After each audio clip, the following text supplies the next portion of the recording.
لا حول ولا قوة إلا بالله العلي العظيم. أعوذ بالله من الشيطان اللعين الرجيم. بسم الله الرحمن الرحيم. الحمد لله الذي هدانا لهذا وما كنا لنهتدي لولا أن هدانا الله. الذي علم بالقلم علم الإنسان ما لم يعلم. الذي لا يبلغ مدته القائلون ولا يعصينا ما أهلادون ولا يؤدي حقه المجتهدون. الذي لا يدركه بعد الهمم ولا يناله غوص الفتن. الذي ليس لصفته حد محدود ولا نعت موجود ولا وقت معدود ولا أجل ممدود. الذي فطر الخلائق بقدرته ونشر الرياح برحمته وخلق الإنسان بلطفه وابتدى بالصخور ميدان أرضه. ثم الصلاة والسلام والتحية والإكرام على سيد الأنام أبي القاسم المصطفى محمد. صل على محمد وآله الطيبين الطاهرين المعصومين المنتجبين المظلومين الغر الميامين. سيما ابن عمه علي عليه السلام الذي نسبه ولما للإسلام ورفعه لكسر الأصنام. جازم أعناق النواسب اللئام ووازع علوم الأدب لحفظ الكلام. واللعنة الدائمة الباقية على أعدائهم أجمعين من الآن إلى قيام يوم الدين. أما بعد فقد قال الله الحكيم في كتابه الكريم. بسم الله الرحمن الرحيم. والضحى والليل إذا سجى ما ودعك ربك وما قلى وللآخرة خير لك من الأولى ولسوف يعطيك ربك فترضى. ألم يجدك يتيما فآوى ووجدك ضالا فهدى ووجدك عائلا فأغنى. فأما اليتيم فلا تقهر وأما السائل فلا تنهر وأما بنعمة ربك فحدث.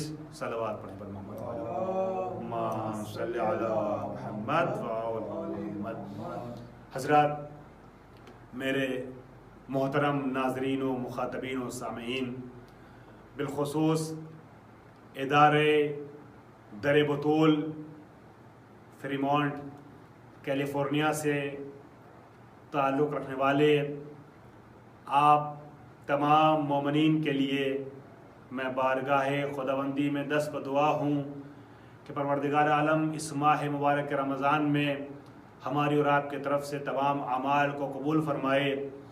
اور یہ جو زمانہ چل رہا ہے، جس زمانے میں ہم اس طریقے کے اعمال انجام دینے کی کوشش کر رہے ہیں اور ادارے کے اراکین نے پورا ایک اہتمام کیا ہوا ہے کہ اس زمانے میں کہ جب دنیا ٹھہر سی گئی ہے، ہر طرف لاک ڈاؤن چل رہا ہے، ماحول اجتماعی طور پہ نہ مل پانے کا ہے، ایسے میں بھی سامعین کے لیے، مومنین کے لیے ادارے نے یہ ذریعہ فراہم کیا کہ آن لائن اور انٹرنیٹ کے ذریعے سے براڈ کاسٹ کر کے مطالب منتقل کیے جائیں اور انہی مطالب کو اور انہی سلسلہ درسی کا ایک سلسلہ اور زنجیر کی ایک کڑی آج کی اہم کڑی ہے.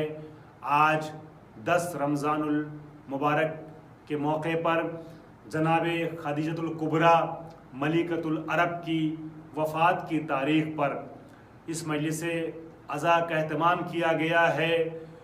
وہ خاتون کہ جو اس زمانے جاہلیت میں کہ جہاں لڑکیوں کو زندہ درگور کر دیا جاتا تھا، جہاں لوگ چینی معاشرے میں بھی عورتوں کو خدمت گزار کی حیثیت سے دیکھتے تھے، یونان کے ترقی یافتہ معاشرے میں بھی عورتوں کو عبادت گاہوں میں جانے کی اجازت نہ تھی.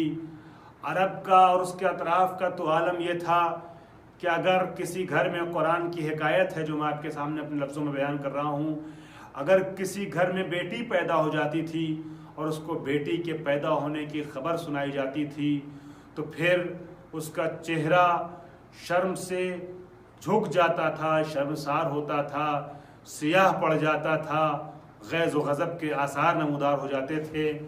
اور بعض روایات میں نے کتاب میں پڑھی ہے، دیکھی ہیں روایات کہ نبی اکرم کے پاس آنے والوں نے یہاں تک کہا ہے کہ یا نبی اللہ، میں نے اپنی 10 بیٹیوں کو یکے بعد دیگرے زندہ درگور کر دیا ہے۔ عزیزو، جس ماحول میں عورتوں کے لیے یہ تصور تھا، اس زمانے جاہلی میں بھی جس خاتون کو ملیکۃ العرب کے نام سے یاد کیا جاتا ہے، وہ ذات جناب خدیجہ الکبریٰ کی ہے۔ بہت عظیم ذات ہے جناب خدیجہ کی۔ یہ الگ بات ہے کہ پیغمبر نے آنے کے بعد، اسلام کے اعلان کے بعد، پہلے جناب خدیجہ کو وہ مقام عطا کیا جس کی وہ اہل تھیں ایز اے شریک حیات، ایک ہمسر ہونے کے عنوان سے۔ اس کے بعد اسلام کی تبلیغ جب آگے بڑھتی رہی تو بیٹی کو وہ عزت اور آبرو دی کہ بیٹی کو ام ابیہا کے نام سے پکارا، اور دنیا انسانیت میں عورت کو وہ وقار ملا، وہ اہمیت ملی کہ جس کی وہ مستحق تھی اور جس کی وہ اہل تھی۔ یقیناً عورت نے، اسلام کے لیے عورتوں نے بہت کچھ کیا ہے تاریخ اسلام میں، اور اسلام نے عورت کے لیے بہت کچھ معیارات فراہم کیے ہیں، اور جس کی ابتدا پیغمبر اکرم کی زندگی میں جناب خدیجہ کے ساتھ ہمسری میں جو روابط تھے اسی سے ہو چکی تھی۔ میں قرآن مجید کی اس آیت کا ترجمہ کر دوں، یا ان آیتوں کا ترجمہ کر دوں جو سرنامہ سخن کے طور پہ میں نے آپ کے سامنے پیش کیا ہے۔ سورہ ضحیٰ ہے، اعلان ہوتا ہے بسم اللہ الرحمن الرحیم، والضحیٰ، قسم ہے چڑھتے ہوئے دن کی، واللیل اذا سجا، اور قسم ہے ڈھلتی ہوئی شب کی، ما ودعک ربک وما قلا، اے نبی آپ کو آپ کے رب نے تنہا نہیں چھوڑا، اکیلا نہیں چھوڑا، اور نہ کبھی آپ سے اس کو کچھ شکوا ہے۔ زمانہ نبی کو چھوڑ کے پہاڑی پہ چلا جائے، نبی کو چھوڑ کے درختوں پہ چلا جائے، پہاڑیوں کا سفر طے کرے، نبی کو میدان میں اکیلا چھوڑ دے، مگر اللہ نے جب وعدہ کیا ہے تو کسی نہ کسی کو نفس خدا بن کر کے نبی کے ساتھ شانہ بشانہ کھڑے رہنا پڑے گا، اور وہ کھڑا رہا۔ اور اس وقت جب زمانہ چھوڑ کے نبی کو بھاگتا تھا تو وہ نبی کا ساتھی بن کر کے ہر مرحلے میں نبی کے ہمراہ کھڑا رہتا تھا، نبی کے ساتھ رہتا تھا۔ عزیزو، میرے بزرگوں، محترم اور سامعین، ما ودعک ربک وما قلا، اور آپ سے اللہ کو کوئی شکوہ نہیں ہے۔ زمانہ شکوہ کرتا ہے تو کرتا رہے، بلکہ یہاں تک کہا کسی نے کہ آج مجھے آپ کے اوپر ایسا شک ہوا جیسا کبھی نہ ہوا۔ صلح حدیبیہ پر کہنے والے نے یہ کہہ کر کے، جو بعد میں نبی کی مسند پہ بیٹھا ہے، تخت خلافت پر نبی کا جانشین بن کر کے بیٹھنے کی کوشش کی ہے، نبی کا حقیقی وارث تو نہ بن سکا، مگر ظاہری اعتبار سے نبی کی جگہ پہ بیٹھا اور تخت خلافت پر بیٹھا، اپنے کو نبی کا جانشین کہا اگرچہ اس کا اہل نہ تھا۔ اس نے صلح حدیبیہ کے موقع پر جو دوسرے مرحلے میں نبی کی جگہ پہ بیٹھنے کی کوشش کر رہا تھا، تخت خلافت پہ بیٹھا، اس نے کہا تھا کہ آج جیسا شک ہوا ایسا کبھی نہ ہوا۔ یہ لفظ آج اور جیسا بتا رہا ہے کہ شک نبی پہ بار بار حضور کو ہوتا تھا، مگر آج شک کا معیار کچھ بلند تھا۔ لیکن نبی سے شکوہ کیا، اور اس شکوے کی داستان تفصیل سے نہیں پیش کر رہا ہوں۔ قرآن نے کہا ما ودعک ربک وما قلا، نبی زمانہ شکوہ کرتا ہے تو کرتا رہے، مگر آپ سے خدا کو کبھی کوئی شکوہ تھا نہ ہے اور نہ رہے گا۔ ما ودعک ربک وما قلا وللآخرۃ خیر لک من الاولی، اور اے نبی اللہ کا یہ آپ سے وعدہ ہے، اللہ کا یہ اعلان ہے کہ آپ کے لیے آخرت آپ کے اولا سے بہتر ہے۔ میں سادہ زبان میں ترجمہ کر دوں، نبی آپ کا جو بعد ہے وہ آپ کے قبل سے بہتر ہے، اور لفظ کو بدل کے کہہ دوں، نبی آپ کا انجام آپ کے آغاز سے بہتر ہے۔ وَلَلْآخِرَةُ خَيْرٌ لَكَ مِنَ الْأُولَى، نبی آپ کا انجام آپ کے آغاز سے بہتر ہے۔ کیا ہے نبی کا انجام، کیا ہے نبی کا آغاز؟ میں یہ عرض کروں کہ یہ عام لوگوں کی گفتگو ہوتی تو یہ کہا جاتا کہ کہ ایک آخرت یعنی قیامت کا منظر نبی کے لیے، نبی کی دنیا سے بہتر ہے، یہ ہمارے اور آپ کے لیے ہے، مگر نبی کے لیے ظاہری ترجمہ تو یہی ہے، مگر حقیقت امر اس سے کچھ اور بھی آگے ہے کہ نبی کا جو انجام ہے، جو نبی کا مابعد ہے، وہ نبی کے ماقبل اور آغاز سے بہتر ہے۔ اب جب ہم نے علماء کی گفتگو کے سہارے سے آغاز و انجام نبوی کو دیکھنا شروع کیا، اس آیت پر پہنچ کر کے اس کی وضاحت کے حوالے سے جو علماء نے بیان کیا، تو محسوس ہوا کہ نبی کے آغاز میں انبیاء کا ایک سلسلہ ہے، نبوتوں کی پوری ایک زنجیر ہے، اور نبی کے انجام میں امامتوں کا ایک سلسلہ ہے۔ گویا نبی کے آغاز میں آدم اپنے علم کے ساتھ ہیں، نوح اپنے تقوی کے ساتھ ہیں، ابراہیم اپنی خلت کے ساتھ نظر آتے ہیں، موسیٰ اپنی ہیبت کے ساتھ نظر آتے ہیں، عیسیٰ اپنے زہد کے ساتھ نظر آتے ہیں، یوسف اپنے جمال کے ساتھ نظر آتے ہیں، ایوب اپنے صبر کے ساتھ نظر آتے ہیں۔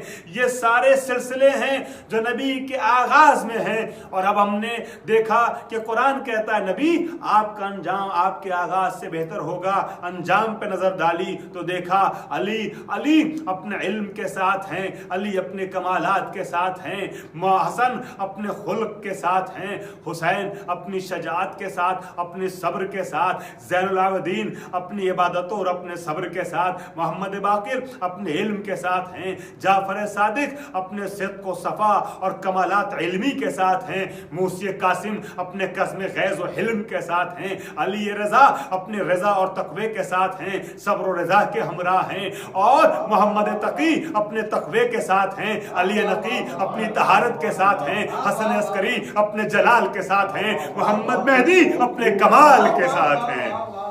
صلوات پڑھیں بر محمد وآل محمد، اللہم صلی علی محمد وآل محمد۔ تو قرآن کہتا ہے نبی آپ کا آغاز جتنا حسین ہے، آپ کا انجام اس سے زیادہ باکمال اور اس سے زیادہ خوبصورت ہے۔ وَلَلْآخِرَةُ خَيْرٌ لَكَ مِنَ الْأُولَىٰ وَلَسَوْفَ يُعْطِيكَ رَبُّكَ فَتَرْضَىٰ۔ اور نبی آپ کو عنقریب آپ کا رب اتنا دے گا کہ آپ راضی ہو جائیے، عنقریب اتنا دے گا کہ آپ راضی ہو جائیے۔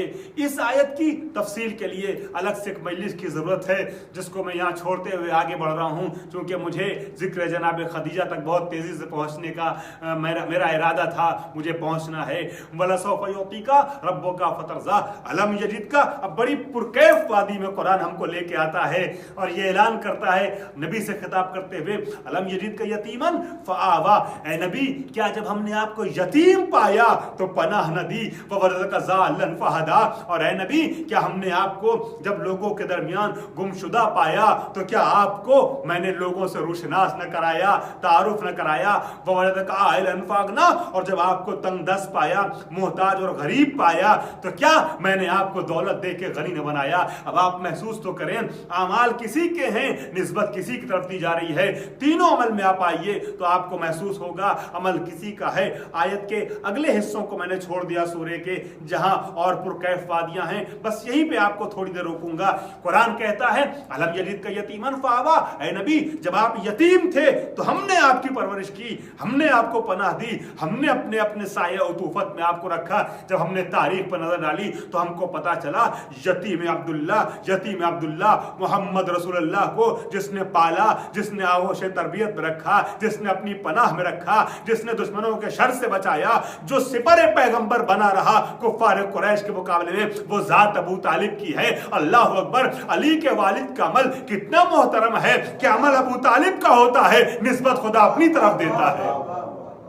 أَلَمْ يَجِدْكَ يَتِيمًا فَآوَىٰ۔ جب آپ یتیم تھے تو میں نے آپ کی پرورش کی، میں نے آپ کو پناہ دی، میں نے آپ کا خیال رکھا۔ عزیزان گرامی، گفتگو آگے بڑھی، وَوَجَدَكَ ضَالًّا فَهَدَىٰ۔ جب آپ عام ترجمہ یہ ہے کہ جب آپ گمشدہ تھے تو ہم نے آپ کی ہدایت کی، مگر یہ بطلان پر اور فاسد عقیدے پر مشتمل ترجمہ ہے۔ ہمارا عقیدہ یہ نہیں ہے کہ نبی زندگی کے کسی ایک لمحے میں بھی گمراہ ہو جائے کہ اسے ہدایت کی ضرورت پڑ جائے۔ نبی دنیا کی ہدایت کے لیے آتا ہے۔ ہمارا نبی تو فخر عیسیٰ ہے، فخر آدم ہے۔ آدم پیدا ہوئے تو آدم نبی بن کے پیدا ہوئے، عیسیٰ پیدا ہوئے تو عیسیٰ نے گہوارے میں کہا کہ میں اللہ کا نبی ہوں۔ پھر ہمارا نبی زندگی کے ایک لمحے کے لیے بھی